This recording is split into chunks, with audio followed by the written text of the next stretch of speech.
Biasanya kan kalau kita ngomongin ikon olahraga, yang langsung kepikiran itu metrik-metrik yang udah jelas.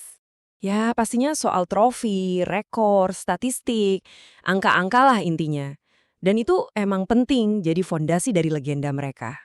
Tapi, gimana kalau ternyata dampak terbesar seorang atlet itu justru nggak bisa dihitung di atas lapangan? Gimana kalau pengaruh mereka itu meresap jauh ke dalam tatanan masyarakat? Nah, ini dia kisah yang bakal kita bedah bareng-bareng.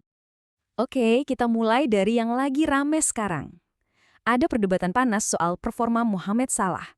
Seorang pemain yang dulu kayaknya nggak tersentuh kan? Pertanyaannya sekarang bukan lagi apakah statistiknya turun, tapi kenapa? Ini salah-salahnya yang udah nggak setajam dulu, atau ini salah sistem di sekelilingnya yang udah berubah total? Nah, coba deh perhatikan perbandingan ini. Ini menarik banget. Di kiri, itu musim 2024-25 yang fenomenal. Banyak banget tembakan dan semuanya ada di area berbahaya. Dia itu pusatnya serangan. Sekarang, lihat yang kanan, musim 2025-26. Tembakannya lebih sedikit, lokasinya nyebar, dan dari jarak yang lebih jauh. Ini bukan sekedar performanya turun, tapi perannya udah beda. Jadi intinya masalahnya ini lebih kompleks daripada sekedar salah lagi jelek. Analisis dari goal.com nunjukin kalau semua ekosistem di sekelilingnya itu udah bergeser. Struktur serangan Liverpool, pemain-pemain yang udah klop sama dia, bahkan evolusi taktik di liga itu sendiri, semuanya ngaruh. Dia bukan lagi jadi fokus utama, tapi cuma salah satu bagian dari sistem yang baru. Tapi sebelum kita lanjutin perdebatan soal performa sekarang, kita harus mundur sedikit. Kita perlu lihat lagi fondasi legendanya. Karena kita lagi ngomongin angka-angka yang jujur aja hampir nggak masuk akal. 255 gol. Bayangin, cuma ada dua nama di atas dia dalam sejarah klub, Ian Rush dan Roger Hunt. Dan yang ini lebih gila lagi. Nggak ada satupun pemain dalam sejarah Premier League yang punya kontribusi gol, itu gol plus assist ya, lebih banyak untuk satu klub. Ini bukti dominasi total. 4 kali jadi top scorer liga.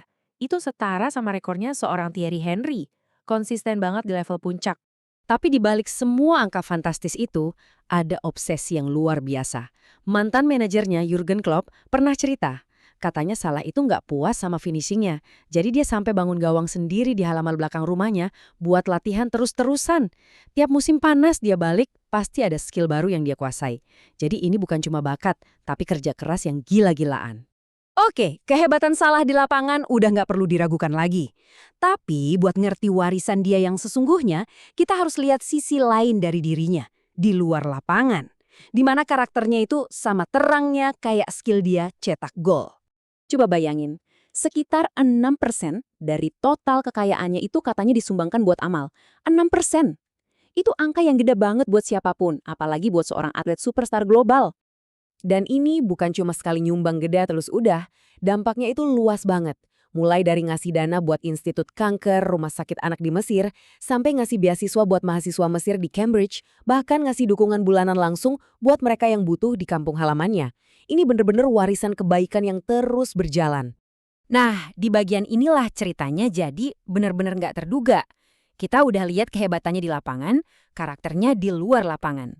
Tapi, gimana kalau kehadiran dia itu punya dampak sosial yang bisa diukur? Sesuatu yang bahkan didukung sama riset akademis?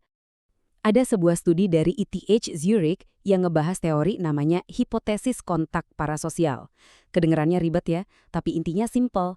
Katanya kalau kita sering lihat seorang selebriti dari kelompok yang beda, misalnya seorang muslim yang taat kayak Salah, secara positif, perasaan positif itu bisa nular ke cara kita mandang kelompok itu secara keseluruhan. Biar kita paham kenapa ini penting banget, kita perlu lihat konteksnya waktu itu. Pas Salah lagi naik daun, sentimen anti-muslim di Inggris itu lagi tinggi-tingginya. Data survei nunjukin kalau lebih dari separuh warga Inggris ngerasa ada bentrokan mendasar antara Islam dan nilai-nilai di sana. Dan disinilah datanya benar-benar bikin kaget. Setelah Salah gabung Liverpool, angka kejahatan rasial di area Merseyside itu turun 16% dari yang diperkirakan.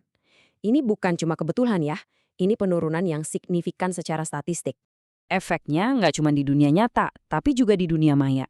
Studi yang sama nganalisis 15 juta cuitan dan nemuin kalau fans Liverpool itu jadi jarang banget ngepost cuitan anti-muslim, turun hampir setengahnya dibandingin fans klub lain.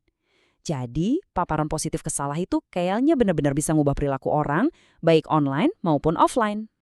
Jadi kalau kita satuin semua potongan puzzle ini, performa di lapangan, karakter di luar lapangan, dan dampak sosial yang terbukti secara datar, kita mulai ngelihat sebuah gambaran warisan yang jauh lebih besar dari sekedar sepak bola. Dan gak ada yang bisa ngegambarin ini lebih baik dari nyanyian fans Liverpool ini.